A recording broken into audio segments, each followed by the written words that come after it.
20,682 vote मिले हैं। इस वक्त की बड़ी खबर से आपको रूबरू करवा रहे हैं। 15वें राउंड की गिनती पूरी हो चुकी है। अभय चौटाला 15वें राउंड में भी आगे है। 65,430 वोट अभय चौटाला को, गोविंद कांडा को 58,857 तो पवन बेनीवाल को 20,862 वोट मिले हैं। इस वक्त की बड़ी खबर से आपको रूबरू करवा रहे हैं।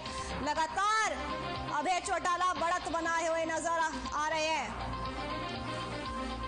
विजेंद्र जी, अब तो सिर्फ एक ही राउंड बचा है, लगातार अभय चौटाला को बढ़त मिलती जा रही है, क्या उम्मीद है आपकी? देखिए मैडम, बिल्कुल उम्मीदें हैं कि 100% भारतीय जनता पार्टी और जेजेपी प्रत्याशी जीतेंगे। अभी भी मामूली अंतर है, 58 और आपने जो 64 या 60 का जो आंकड़ा बताया है वो 2-4 हजार का ऊपर नीचे है। मामला कड़े मुकाबले में भारतीय जनता पार्टी है। और जिस तरह से कांग्रेस पार्टी के जो मित्र है वो बहुत बड़ी बड़ी बातें करते थे, मुझे लगता है कांग्रेस का जो उम्मीदवार है वो तो जमानत नहीं बचा पाएगा। और मैंने पहले ही डिबेट्स के अंदर हम लोग बोल रहे थे कि इस बार भूपेंद्र सिंह हुड्डा ने जींद के उपचुनाव में रणदीप सिंह सुरजेवाला जी का कांटा निकाला था और इस बार कुमारी सैलजा का कांटा निकाल दिया। भूपेंद्र सिंह हुड्डा ने अंदर ही अंदर एक तरह से कांग्रेस के खिलाफ प्रचार करने का काम किया है। तो कांग्रेस पार्टी के अंदर जो ताजा रुझान सामने आ रहे हैं उसमें अभय चौटाला को 65,430 वोट मिले हैं, तो वही गोविंद कांडा को 58,857 मिले, यानी कि अब सिर्फ 3-4 हजार का अंतर नहीं रह गए, अंतर बढ़ता जा रहा है, 7-8 हजार तक पहुंच चुका है। देखिए मैडम, सबसे बड़ी बात यह है कि भारतीय जनता पार्टी और जेजेपी के प्रत्याशी गोविंद कांडा जी ने अभय चौटाला जी के पसीने छुड़ा दिए और पसीने उस व्यक्ति के छुड़ा दिए जो दम भरता था कि मैं चुनाव में प्रचार करने के लिए नहीं जाऊंगा। आज हम सब जानते हैं, आप जानते हैं कि उनकी 3-3 पीढ़ियां, बुजुर्ग ओम प्रकाश चौटाला जी जिनकी 90 साल की उम्र है, उनको भी चुनाव प्रचार में झोंके रखा, उनके बच्चे लगे रहे, वो खुद लगे रहे। 3-3 पीढ़ियां एडी चोटी का इनको दर दर भटका दिया, नाक रगड़वा दी इलाहाबाद की जनता के सामने। ये भारतीय जनता पार्टी की ताकत को दिखाता है। और कहीं ना कहीं 45,000 से बढ़कर के जो आप बता रही है लगभग 60,000 के आसपास हमारी वोट पहुंच चुकी है 15वें राउंड के बाद में, तो लगभग हम 15,000 वोट अगर वहां पे अभी ले रहे हैं और अभी एक राउंड और बचा हुआ है, तो ये दिखाता है कि मोदी और मनोहर के साथ में हरियाणा प्रदेश और देश के किसान बहुत मजबूती से हैं। ये पूरा का पूरा किसानों का गढ़ है। और जो लोग बात करते थे कि किसान हमारे खिलाफ हैं, उनको देखना चाहिए कि किस तरह से किसानों का समर्थन, आशीर्वाद और उनकी वोट भारतीय जनता पार्टी के प्रत्याशी को, जेजेपी के प्रत्याशी गोविंद कांडा जी को मिली है। और आप बताइए, इतनी मजबूत स्थिति में हम लोग हैं कि लगभग 60,000 के आसपास दोनों का वोटिंग का वो है। अब मुझे लगता है भारतीय जनता पार्टी और जेजेपी का प्रत्याशी यहाँ पर जीतेगा।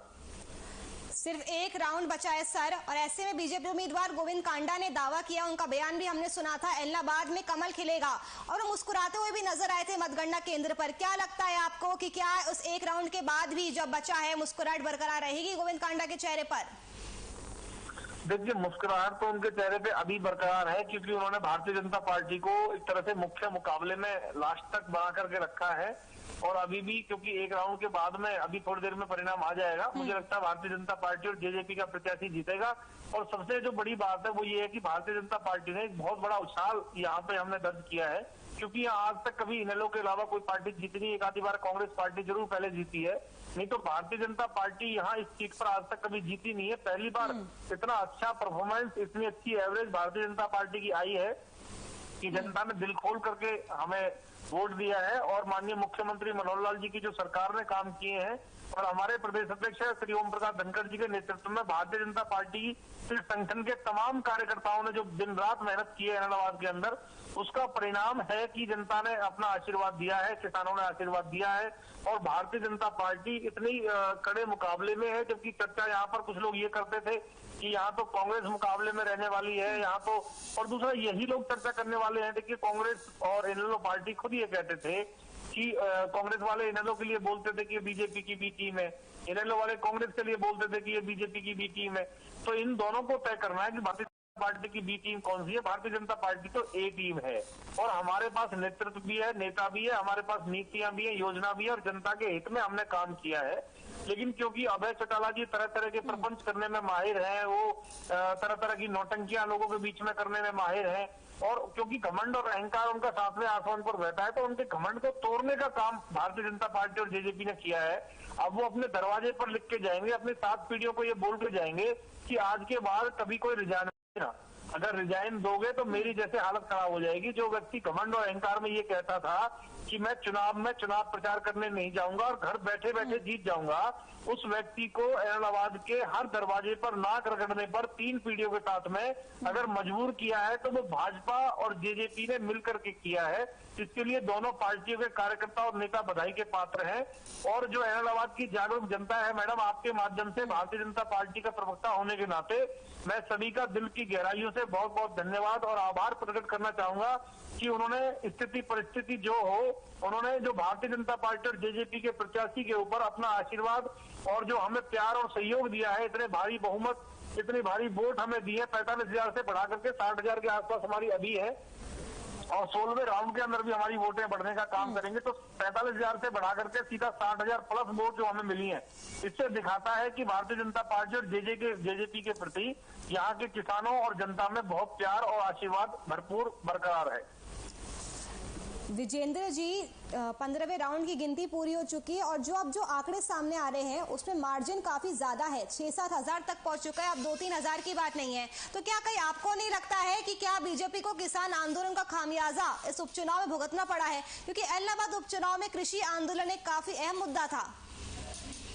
देखिए, किसानों का तो खुद एक प्रतिनिधि विकल्प प्रचार के नाम से संयुक्त किसान मोर्चा हरियाणा की तरफ से चुनावी मैदान में था। आप उसकी स्थिति मुझे बता भी नहीं पाएंगे क्या है, हो सकता है उस बेचारे को नोटा से भी कम वोट मिले हों। तो जो लोग इनके नाम से राजनीति कर रहे थे संयुक्त मोर्चा के लोग, उनको तो आज थोड़ा सा देखना चाहिए अपना कि किस तरह से उनकी स्थिति परिस्थिति हो चुकी है।